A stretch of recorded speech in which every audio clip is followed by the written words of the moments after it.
pse u premtuat qytetarëve diçka që nuk po e realizoni në tërësi ashtu siç e premtuat? Nuk e di për cilët qytetar nuk është pa pagesë. Po ju thatë se domethënë vetëm për nxënësit, për shoqatat të cilat kanë bashkëpunim me komunën e Tetovës dhe qytetarët të cilët i kanë shlyer obligimet ndaj komunës së Tetovës. Atëherë çfarë qytetarë të cilët nuk i kanë shlyer ndoshta obligimet?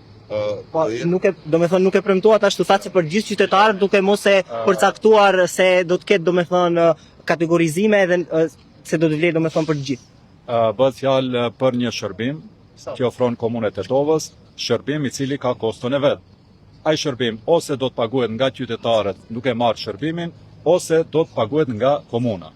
Të hyrat e komunës janë taksat të cilat i mbledh nga qytetarët. Pra nuk mund një qytetar i cili ka obligime ndaj komunës, nuk e paguan tatimin, të marrë një shërbim gratis. Pra ne flasim për qytetarë të cilët janë të ndërgjegjshëm për pozitën e tyre. Pra është shumë e thjeshtë. Ose do ta paguaj me biletën që e shfrytëzon shërbimin, ose do të paguaj taksën dhe përmes taksës komuna do t'i ofrojë shërbim gratis. Nuk e di që në ndonjë vend të botës ka ndonjë shërbim për qytetarët të cilët nuk i krijnë obligimet e tyre qytetarë. A do jetë vetëm ndaj komunës apo edhe ndaj ndërmarrjes?